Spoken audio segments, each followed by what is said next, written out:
It is your Classic Metal Show right here on the ClassicMetalShow.com. That, of course, there's no way to deny what that was. That's brand new Primal Fear. The name of that tune is New Rise. That, of course, comes from the Apocalypse release. And on the line right now, we have the bassist, the main guy, the Sinner himself, Mr. Matt Sinner. Matt, how are you, sir? Hello, guys. I'm doing well. I'm in Germany. It's very hot, and I'm doing interviews. So in other words, it's just another summer for Primal Fear. Oh yeah, we are playing a lot of open air festivals, and it's absolutely incredible to tour Europe in the summer and play with all these great bands on nice festivals and having good crowds. It's a lot of fun.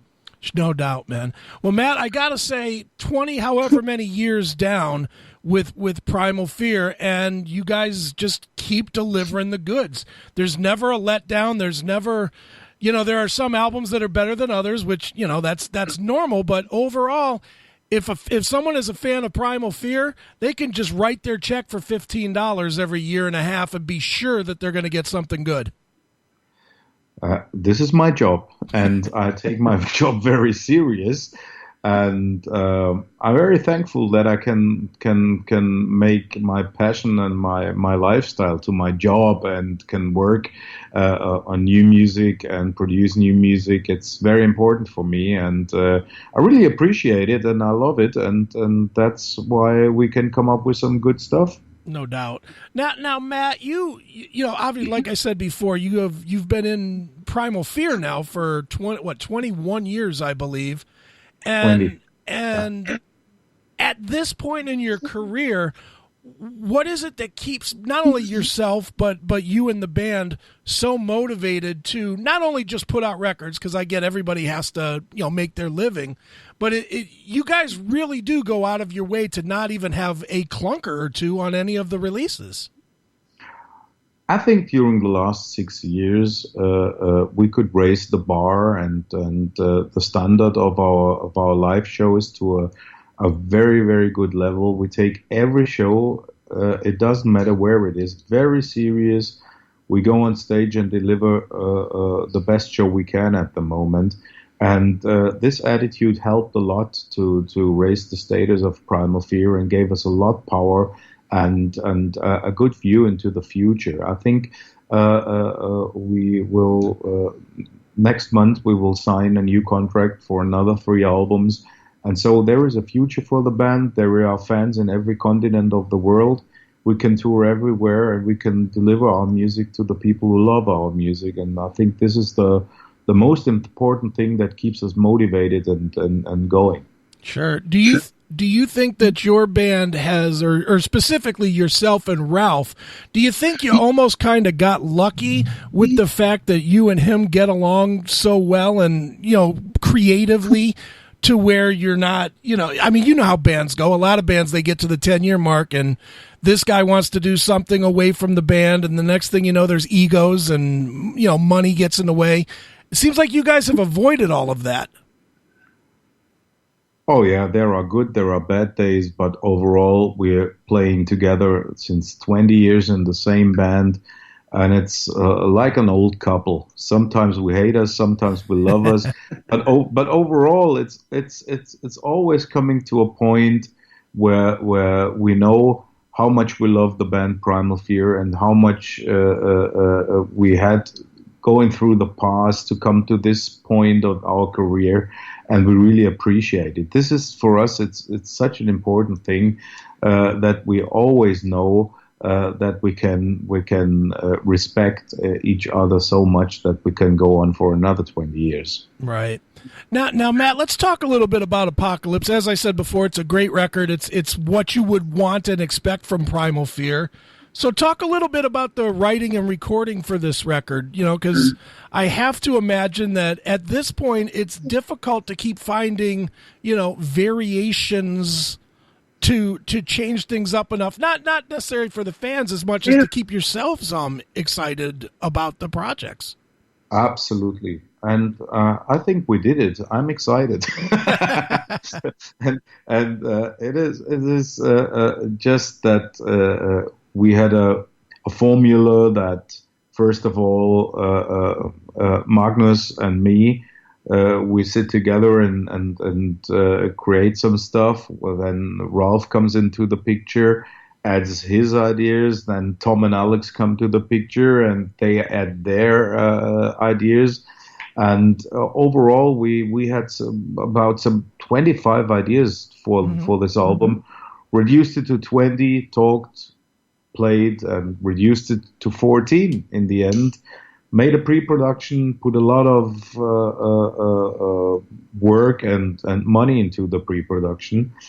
And then we said, okay, these are the 14 songs. We're going into the recording studio and started with the drums. And we were very happy about this song material. And we really believe we wrote another classic Primal Fear album with some extravaganza, some really modern stuff, some really traditional stuff, and we were very sure when we recorded the album that this music will please our fans. Sure. Now you mentioned the drumming, and that to me as a fan, that is what stood out most on this record to me is Francisco's drumming is just so much more powerful than the last time. So I'm going to guess that means that he's gotten completely, comfortable now being in the band. No. Yeah, if you say, there must be some truth behind it. I don't hear it so much like you, but Francesco is now in the band for I think 3 years, right? And has done a lot of tours with us, and we're very happy with him. And we take time. We go in a very nice recording studio to record the drums with a very special drum room, and we spent money on that one, and we really want to create the best and give him also in the studio the time so he can prepare the songs before when he's alone at home, but then we go into the recording studio and work very hard on every detail, and this is like what you might hear, that we worked really hard on that drum sound and drum arrangements, and that's the beginning of the recordings. If you start to make compromises with the drums, it will go through the whole production, and in the end, you will not happy. You will not be happy. And what we did is we take time to create the best drum patterns and drum performance we could have at the moment, with a really good sound in a really good studio. And this is the basic of the foundation of the music. Sure. Now, Matt, with you being so heavily involved with the production, and, obviously you produce things as well, with Primal Fear and outside of Primal Fear, is it difficult for you not to get too close and let the songs develop? You know what I mean? No, this is a job like every other job. Okay. Like you can do your job, you can't do your job. If the fans are not pleased with Apocalypse, so maybe the next time I will hire a producer. If they are pleased, there is no need in any change. Sure. What I mean is, and I don't mean that it would be bad. What I mean is, I know, I know a million musicians, as you do as well, and it seems like the musicians themselves are never satisfied with their performance. And I always assume that somebody that is both a performer and a production person loses a little bit of that objectivity of the performance to be way more tuned into the production values. I am the opposite. Okay. I'm absolutely want the best performance, and in the end I'm never happy. This is a kind of curse. Yeah. Sure. So I hear things other people don't hear, and this is sometimes not nice. But I push it to the limit on every kind of stage, and this is an exhausting job. This is a hard job, But if I have then a little break, like between the mix, and I hear the album for the first time again after 2 weeks, and I listen to it, I said, "Wow, this is cool." Then I'm happy. What do you have? Do you do that with your old albums? Could you listen to Jaws of Death or Nuclear Fire and say this is great, or do you listen to those old records and say, "Oh, I would do this completely different now"? Second. Not surprising. Well, Matt, talk a little bit about Ralph's vocals on this one too, and not just this one, but the last couple of records. It seems like where maybe when you guys started as a band, he stayed a lot more in the high register. Where now he seems like he's a little bit in the middle register and uses the higher register for choruses or to really accent something. Is that a purpose move, or is that just how he's grown as a vocalist? Or I ask you, doesn't it make more sense? I do think so. I think that I think at the beginning it was almost like trying to mimic Painkiller or something.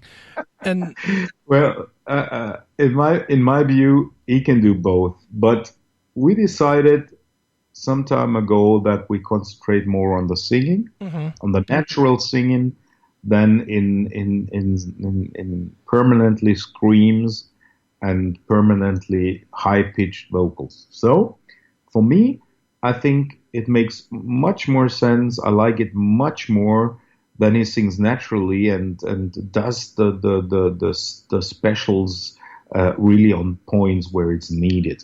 Sure. So it's just a view how we want to do music. It's a decision by Ralph and me.